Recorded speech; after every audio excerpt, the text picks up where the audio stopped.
Hey everybody, it's Preston here, aka Godzilla Hawk, and welcome to your Clash of Champions review. Now, before I get started, I want to clarify this because I guess people at my payback review got pretty offended. Look, at the end of the day, this is my review. Okay, it's my opinion. You might get a lot of people that actually like this pay-per-view, thought it was incredible. If you think 2-3 matches out of 7 is a good enough pay-per-view for you, great. Enjoy it. I'm going to say this right now. There were a lot of positives on the show. There were definitely positives, especially the ladder match, which we'll get to. But the middle of the card really put a damper on the show. So I'm just going to let everybody know right now. I'm going to give my honest opinion. I'm going to give my honest thoughts about the entire show. Not just one match, not two, the entire pay-per-view. So I'm going to let everybody know right now, I'm going to give this pay-per-view a very low score. You know how I do pay-per-views, you know I grade them by matches. So, with that being said, you have been warned. I'm going to do my best to be honest about this pay-per-view. Like I said, there was some good stuff on this. Like I said, I'm going to talk about the ladder match in a little bit. I'll talk about the ambulance match, especially the main event.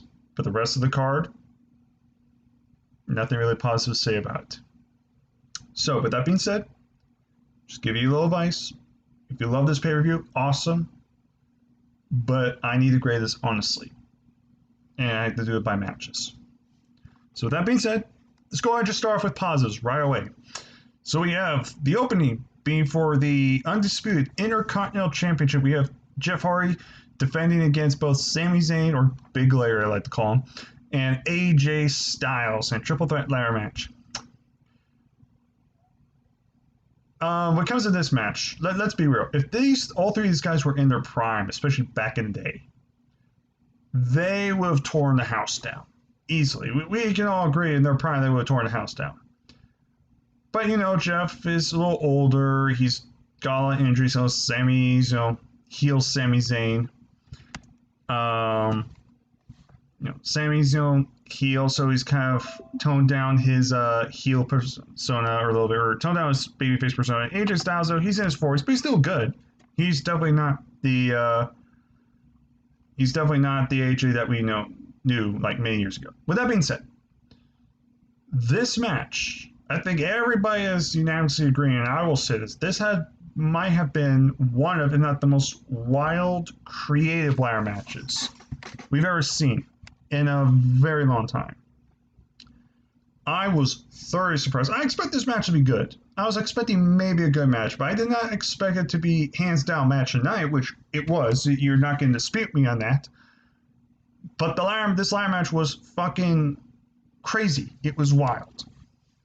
And I gotta give my props to all three men in this match. They beat the shit out of her. They took some nasty bumps. I gotta pay my respects to every single man in that match. Holy shit, did they go through a lot of pain. I can't tell you every single thing that happened because there's too many spots. Like I said, when it comes to a ladder match, there's too many things going on. So I'm just gonna point out the stuff that I can remember. There was a spot where Jeff Hardy tried to elbow, I think it was AJ Styles, and he crashed right through it was like a bottom ladder, but it was like shaped upside down. It was like placed upside down with like the legs open. And he had the metal prongs in between, and Jeff just crashed right through it. Crashed right through it, hurt his elbow. That sucked. I went, ow. Sammy taking a lot of abuse, being tossed onto ladders and corners, there was a spot, I guarantee it was probably botched, and it looked nasty. Sammy had Jeff, he was trying to tip the ladder over, and Jeff tried crawling like a snake onto the other side of the ladder while I was being like, kind of being like lay down while his legs were still open. So Jeff was slowly trying to climb down. It's weird to describe. If you watch the match, you know what I'm talking about. Almost like a snake. And I guess Jeff tried to go in the center of the round, try to climb down while Sammy's lifting. I guess it just lost its balance because of Jeff's weight, and Jeff entire ladder just crashed onto the outside. That looked like it sucked for Jeff. that looked like it sucked for Jeff. So I'm really hope he's okay from that. The other spot was Sami Zayn got put through a bridge ladder by Jeff Hardy, and that had to be one of the hardest swanton bombs I've ever seen in my entire life. I mean, he got full on impact, and Sami crashed right through this ladder. It didn't budge. It didn't like stall or anything. It went right through it. God fucking damn, poor Big Larry. If you get the Big Larry reference, we could be friends. Sorry I had to steal your material, Alex. But then again, you don't watch my content anyway. So ladder matches ending. All three of these guys are beaten up, and we get to the end match. And we see Sami Zayn. He gets to the announcer table. He pulls something out of his jacket because he took his jacket off earlier because that was part of his ring gear. Pulls out 2 handcuffs. He handcuffs Jeff through his earlobe on the outside into a run of a ladder. So basically, he was giving Jeff Hardy a giant earring, except the earring was a fucking ladder. So I'm not exaggerating when I say this. I just went, what the fuck? Then we see Sami trying to hook AJ Styles. He handcuffs AJ Styles one arm, and he's going to hook him like against the rope or something. And AJ fights off, and out of nowhere, Sami just handcuffs himself to AJ, and I'm even thinking, why the hell do you do that? Yeah, AJ can't climb and get the ladder, but neither can Sami.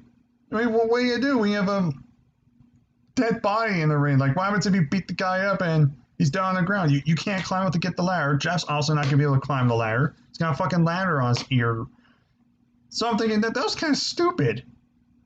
And you see Jeff climbing, getting to the ring while he's holding the mini ladder in his head on the side, trying to slowly get in there. And while AJ's carried Sami up to the ladder so he can get the titles, Sami ends up having a key. He unlocks his side of the handcuffs. AJ goes down. Jeff goes down, and Zayn grabs both belts, and he becomes your brand new undisputed Intercontinental Champion. So Sami's mind, he's still the Intercontinental Champion, but in reality, he is now a 2-time Intercontinental Champion. Stand by this. This was by far the best match tonight. I don't think there's any dispute whatsoever. I can't put into words how awesome this ladder match was. This was one of the, like I said, the wildest and creative ladder matches I've seen in a long time. And trust me, we've all seen crazy ladder matches in the past. This was one of the better ladder matches I've seen in a long time. So, like I said, easily hands down match tonight. This was an awesome way to open up the pay-per-view. So, kudos to all three, man. Congratulations, Sami Zayn. This was just great. Then we move on. This is the middle of the show. This is when I start getting to the negatives. So be ready, guys, because I know people can't handle criticism when I'm being negative, but hear me out.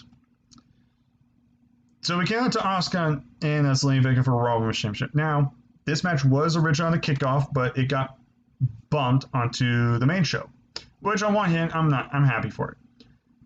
This match was way too short, in my opinion. And I get it. Zelina Vega's still new. You don't want to give her too much offense. That's probably why.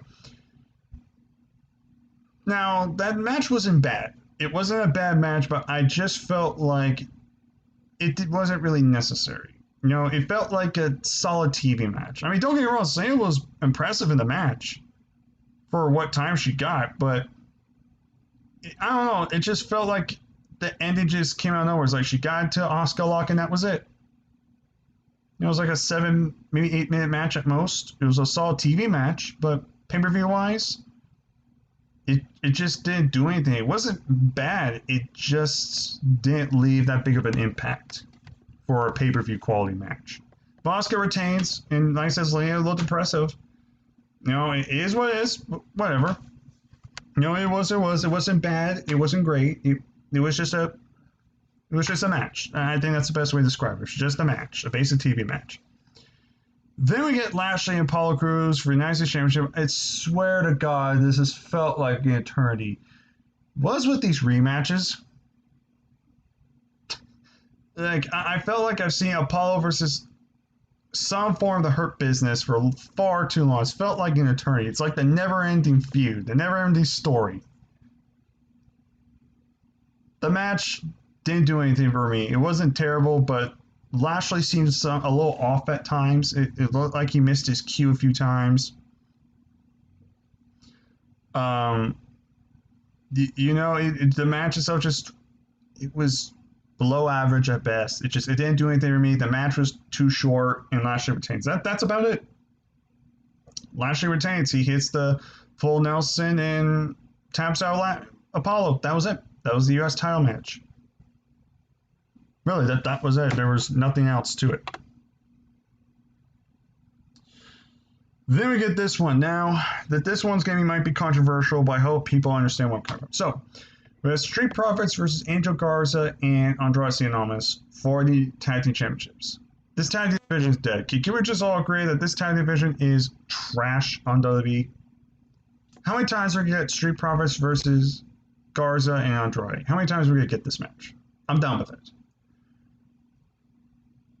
Now, somewhere in this match, Angel Garza unfortunately got injured, which sucks. And I want to say this right now, I really hope Angel Garza is okay. I hope he gets a speedy recovery. I hope it's not a serious injury, but that really does suck for Angel Garza. When it comes to the finish, I don't know how to feel, because I understand they wanted to finish the match because Angel was hurt. He wasn't going to compete, but the finish of the match felt majorly botched. So they tag in Angelo Dawkins, and he goes and does, I think, his variation of a spine buster on Andrade. Whoever counts 1, 2. Andrade clearly kicked out of 3, but then referee hits 3 and rings for the bell. The referee in the bell, and Angelo Dawkins is confused. Andrade's confused. Everybody's confused. So, well, what happened? Now, I understand you want to finish up the match. Okay, let me say this. I understand you need to finish the match because if someone's injured, you need to finish the match, and so you can check on your partner. Okay, I get that. I get it. But I felt like there was a better way to do it. You could have just had the tag team finisher hit or some sort of better communication to understand it. If this was the plan to stop the match, it just felt like poor communication. Because Andrade clearly kicked out. He clearly kicked out, and the ref still hit 3. It was confusing. It was a botch, and I get. But look, those 3 guys weren't injured. You could have Andrade kicked out Angelo Dawkins' move, and then have them make a comeback and have Street Profits hit the finisher and Andrade in the end of the match there. You could have done that. You could have easily done that, but they didn't. They did some botchy finish, and it basically ruined the entire match. And like I said, Angel Garza getting injured sucked. It really did. But that finish, there was kind of no excuse for that. It was a botched finish. It really just put a damper on everything. It just showed there was no communication. So I really would like to know what the hell that finish was. Because I don't understand it. I understand ending the match quickly because Garza got injured. But that finish felt botched. It was majorly botched. And it just came out of nowhere. It was not good. It wasn't. Then we get to Bayley, the SmackDown Women's Championship. Now, I forgot to address this earlier. So apparently Nikki Cross got COVID. She was not medically cleared to compete. It looked like Shayna and Nia Jax got COVID.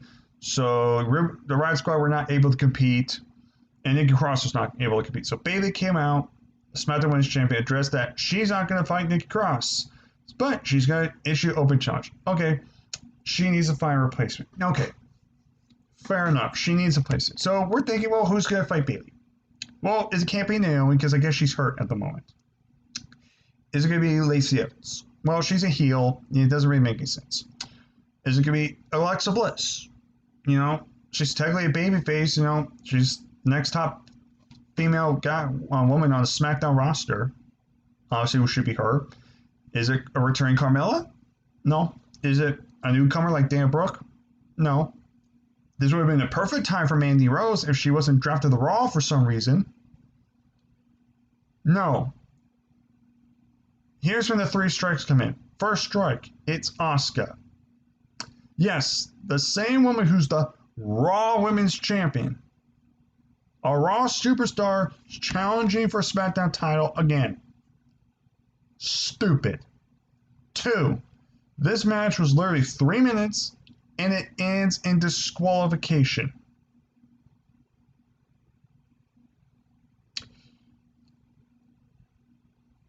Do I even need to say anything why that's bullshit? And then the third problem. Sasha Banks returns and attacks Bayley.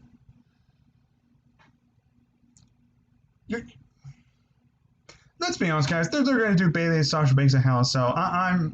Let's be honest. Fuck long-term story booking. Just throw it out the window because Sasha Banks should be at WrestleMania this year. Okay, it should be Sasha winning the Rumble and find Bayley to beat her at WrestleMania. That should be the story, but no. They're having Sasha come back early so they can do this match at Hell in a Cell. They're probably going to give Sasha the belt. It's not going to mean as much. Strike 3. All in one match. I just was losing my... I was trying not to pull the hair out of my head after that. It's like, first of all, there's literally nobody on SmackDown? You literally have nobody else on SmackDown. Seriously? You get Asuka, who just had a match, who's a Raw Women's Champion, who's a Raw star. Then you end the match within 3 minutes by disqualification on pay-per-view, so you all know how I feel about DQs on pay-per-view. And then you have Sasha come out and attack Bayley, which is a big no-no. Why would you do that? Whatever, I don't even run the company, so I don't even know why I'm complaining. This is typical WWE stuff they do. Why am I not surprised? Hey, I've been watching the G1 Climax of New Japan. Thank God I'm having that. So yeah, that fucking was terrible. So you could tell these last few matches really put a damper on the show. Those were the reasons why the show went down. Then we get into the last 2 matches. We get the WWE Championship. Drew McIntyre versus Randy Orton in an ambulance match. I still think Shane and Kane had the best ambulance match. But for what they did here, I thought it was very good. You know, it was a physical match, you know. They beat the crap out of each other, they brawled all over the back, they brawled in the ambulance area. But what was kind of interesting was the storytelling. So you see Orton kind of dominate McIntyre a little early. He's about to go for the punt kick. And we see somebody grab Randy Orton from underneath the rope.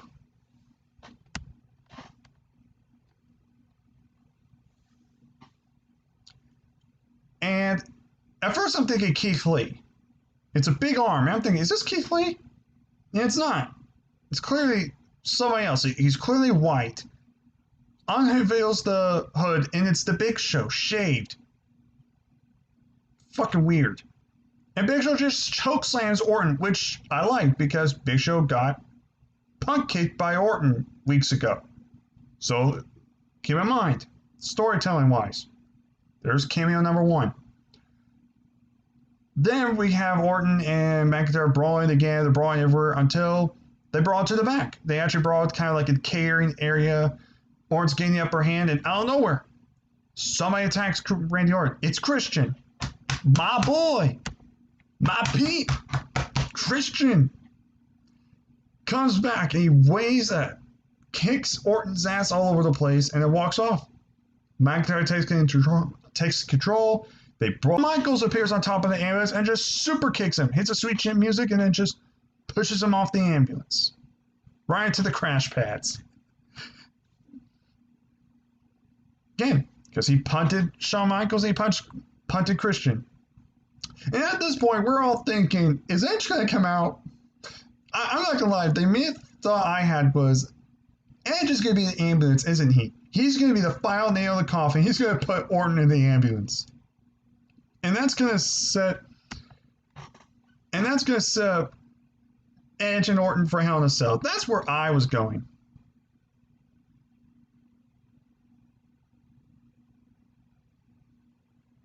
So that's what I was thinking. But McIntyre ends up hitting the Claymore kick. He puts Orton in the ambulance, but he decides he's not going to win that way.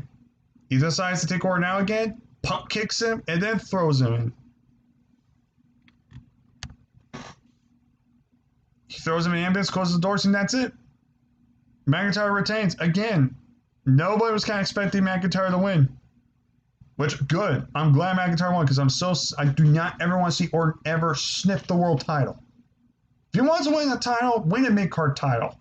I do not want to see Orton win another world title. I'm done with Orton with world titles. He doesn't need to win world titles anymore. 14 world titles or 13 world titles says that he's had enough titles. And we see the ambulance getting ready to drive off. And who's driving it? Fucking Ric Flair. Just the icing on the cake. The only thing that would have been better, and I understand he's probably not clear to compete, but how fitting would have been if Edge returned and was the one that cost Orton the match, was the final nail in the coffin. And that was a setup match for Orton and Edge.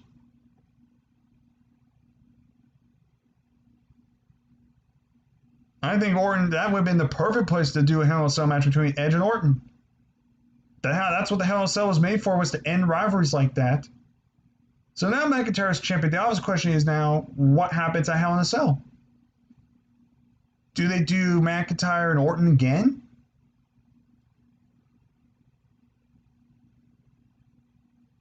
I mean, I think if they do at that point, I think the fans are going to get sick of it.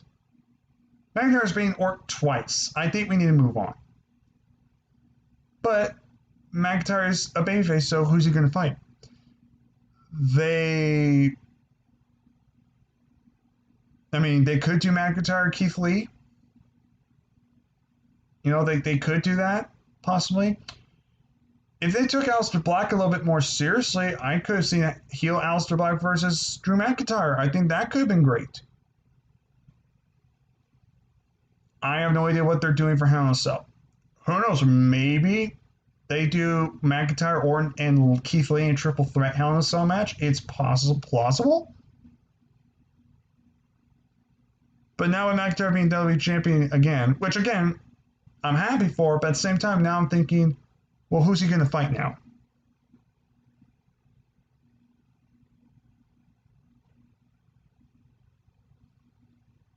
That's what we kind of need. We need to figure out who can McIntyre fight on Raw now. Because he's beaten Rollins already.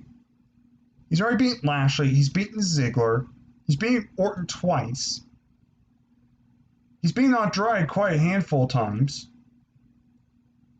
I don't know who there's really left to fight on Raw.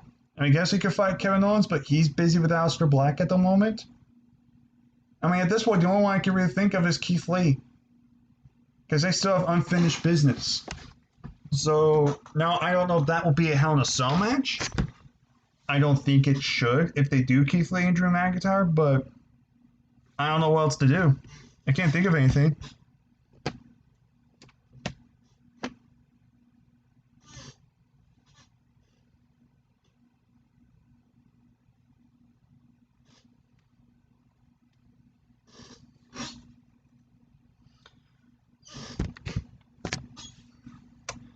Then we get on to the main event. We have the Tribal Chief, Mr. Cock That Fist Man. Well, actually, he's not doing the cocky fist sign, I don't think, that much anymore. I don't think I remember him doing that. Roman Reigns, the Universal Champion, take on his cousin, Jey Uso. I will admit, this has been one of the better storytelling matches. Now, as a match as itself, not really my type of match, because the majority of it was kind of dominated by Roman. So as a match-wise, it wasn't all that great. With that being said, storyline-wise, I thought it was great.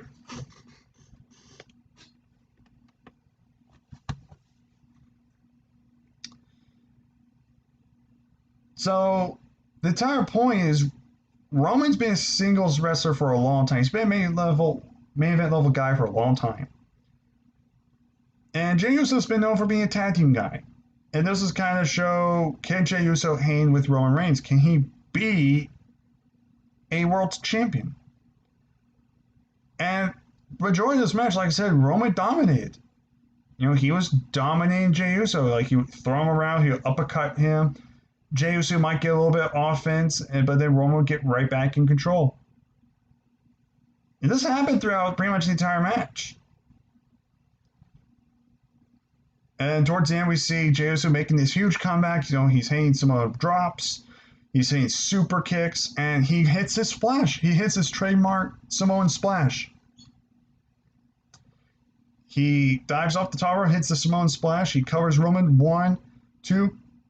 Roman kicks out, but Roman moves his, I believe it was his left arm, and looks like he got Jay in around the groin area. He technically accidentally low blowed him.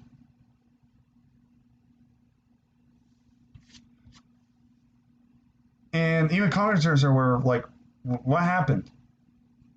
Like it was when he kicked out, he probably just accidentally got Jay in the groin. And the little detail is shortly after that happened, you see Roman laughing and smiling. We know he did that on purpose. Let's be honest, Roman did that on purpose.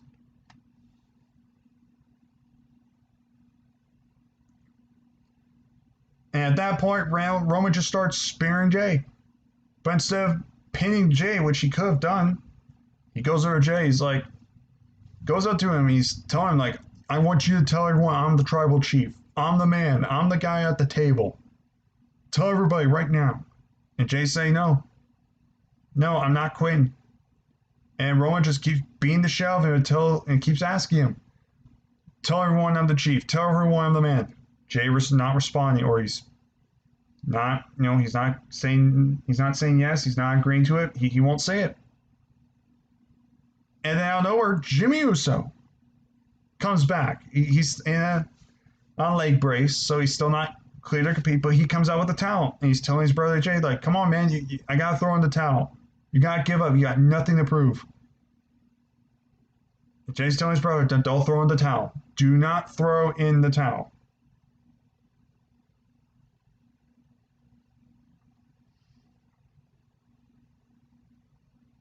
And, Roman just beats the shit out of this poor guy. He's going UFC mode. He's just punching him, elbows to the back of his head.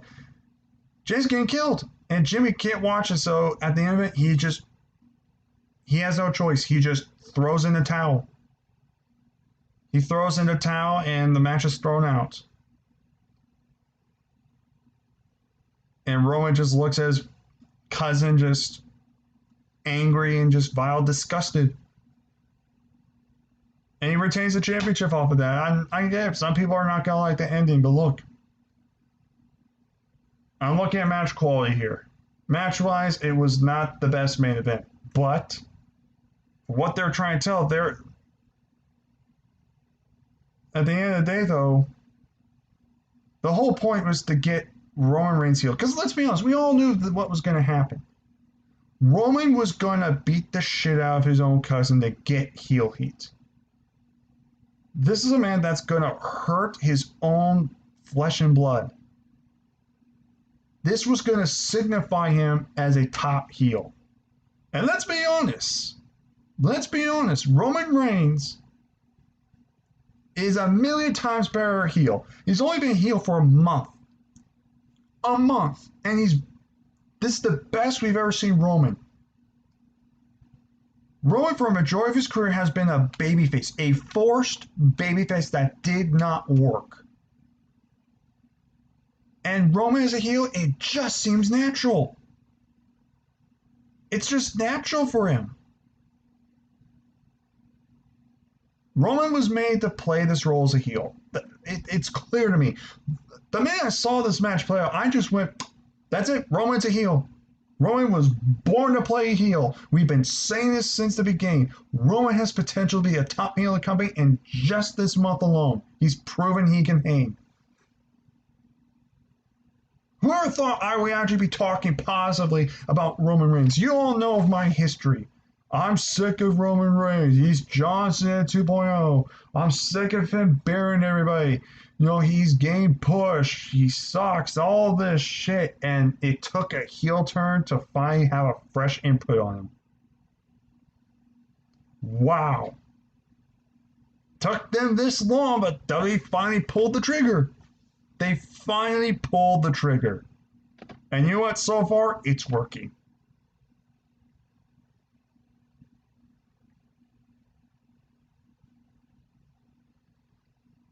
With that being said, though, that's basically Clash of Champions. That's Clash of Champions right there. That's about it. Like I said, this was a weird one to do. The ladder match was excellent. You got the ambulance match that was good. The main event for storyline purposes was great. Match wise, it was, I would say, it's at least average at best.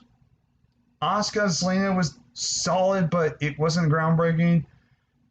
Lashley Apollo was pretty lame. Bailey and Asuka was shit. And then the Street Profits tag match ended a huge boss. Unfortunately, Garza got injured. I can't really give this pay-per-view any more than a 5.5 out of 10. I really can't. Unfortunately, the main event was great storytelling, but the main event was, like I said, would probably be average at best. The ambulance match was good, and the ladder match was kick-ass, but everything in the middle was either TV quality or filled with botches or just sucked.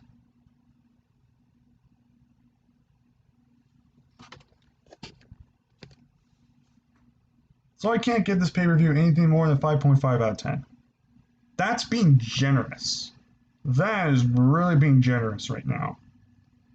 Just barely beat Extreme Rules earlier this year. Just barely.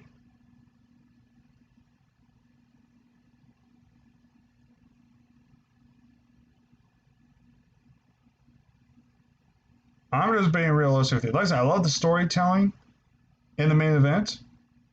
That ladder match was kick-ass. The ambulance match I thought was good, but everything else in the middle just wasn't pay-per-view quality. It really wasn't. And the SmackDown Women's title match, that alone got points off just for that alone. But that's my honest opinion. But other than that, go ahead, guys. Comment down below. Tell me your thoughts about this pay-per-view. Did you like this pay-per-view? Did you enjoy it? If so, why did you enjoy it? What made you love this pay-per-view? Tell me, what score would you give it? I'd like to know, seriously. So with that being said, thank you guys for watching this video. I'm going to head off. So all I'm going to say is take care of my peeps. Have a good night. And maybe I'll see you guys this week, maybe for a Q&A. I don't know yet. There will be an NXT TakeOver review for next Sunday, so stay tuned for that. Because I always got to do NXT TakeOvers. I love NXT. So with that being said, take care.